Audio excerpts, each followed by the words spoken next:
Le 26 juillet 2025, le Conseil électoral de l'ECAM a rejeté ma candidature à l'élection présidentielle régulièrement présentée par le MANIDEM.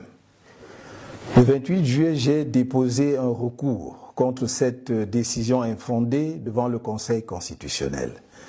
Le 4 août, nous avons présenté à cette haute instance tous les arguments de fait et de droit qui plaidaient en faveur de la validation de ma candidature, ainsi que les éléments de preuve qui établissaient l'imposture de la seconde candidature attribuée au MANIDEM.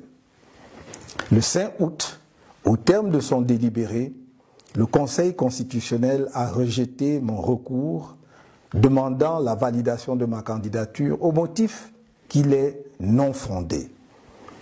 La décision de m'écarter de l'élection présidentielle de 2025 a été prise de longue date par le régime RDPC.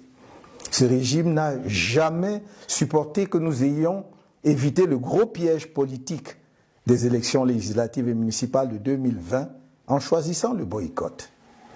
Le régime voulait détruire le MRC à travers ces élections et ne nous a jamais pardonné d'y avoir échappé. Dès lors, la campagne de diabolisation du MRC et de son président national était lancée et la décision d'empêcher ce dernier, par tous les moyens, de prendre part à l'élection présidentielle de 2025 était prise. C'est dans cet esprit que les élections législatives et municipales prévues en février 2025 ont été reportées à mars 2026 afin d'empêcher le MRC d'avoir des élus et de pouvoir présenter son candidat à l'élection présidentielle d'octobre prochain. Le régime RDPC a organisé pendant plusieurs mois de faux débats sur la nullité du mandat impératif pour montrer malgré cela que le MRC ne pourra pas présenter de candidat sous sa bannière et que s'il tentait de le faire, celle-ci serait rejetée et le pouvoir veillerait à ce qu'il n'y ait pas la moindre protestation. Bien plus, on nous a indiqué la seule voie qui s'offrait à nous. Faire présenter ma candidature par un des 18 partis politiques ayant obtenu des élus à l'issue des élections de 2020.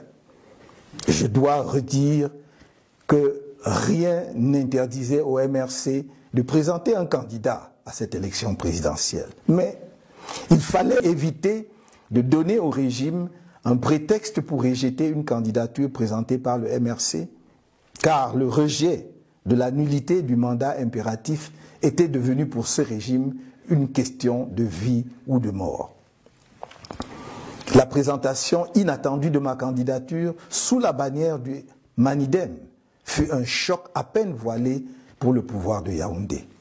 Pris de court, le régime en place s'est empressé de fabriquer un nouveau président de MANIDEM ainsi que son dossier de candidature pour créer artificiellement ce qu'on a appelé une pluralité d'investiture.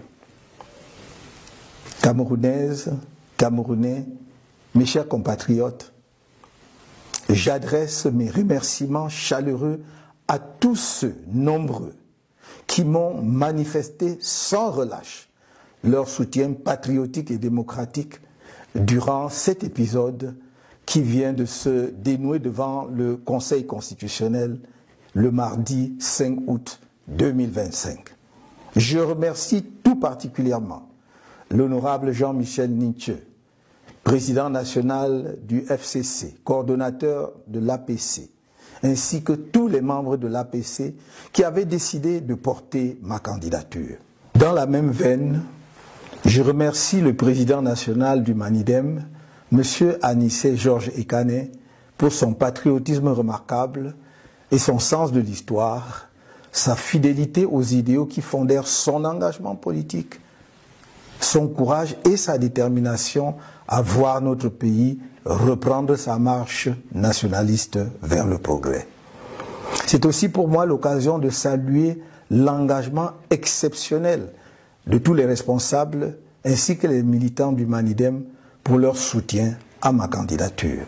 J'exprime ma reconnaissance aux dirigeants et aux nombreux militants du MRC pour leur soutien indéfectible, leur engagement inébranlable et leur courage remarquable face aux multiples épreuves qui lui sont imposées au quotidien par un régime sans inspiration ni aucune vision pour le pays. Mes chers compatriotes, j'ai dit et répété que je ne vous trahirai pas. Et je ne vous ai pas trahi.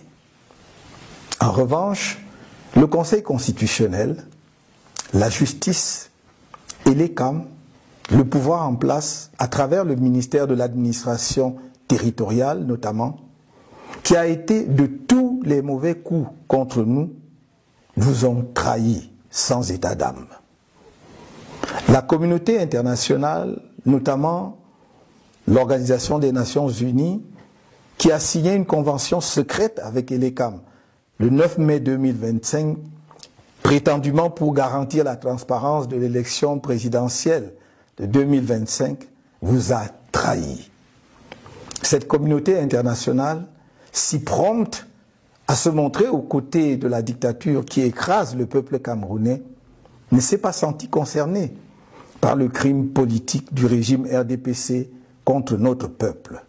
Bien au contraire, elle s'est assise sur les valeurs qu'elle dit promouvoir et qu'elle prétend défendre. Mes chers compatriotes, dans le cadre de la préparation de ma campagne à l'élection présidentielle d'octobre prochain, j'ai procédé le 30 janvier 2025 au lancement de la levée des fonds irrelatifs conformément à la législation en vigueur.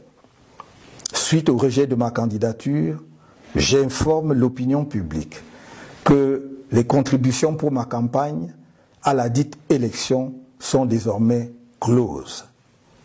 En dépit des dépenses déjà effectuées dans le cadre de cette campagne, j'informe qu'il sera procédé au remboursement des contributions reçues dans les comptes bancaires ouverts à cette occasion, ainsi que dans les différents comptes chez les opérateurs mobiles. Des mesures d'ordre pratique sont en train d'être prises à cet effet. Camerounaises, Camerounais, mes chers compatriotes, je suis debout et resterai à vos côtés. La lutte continue.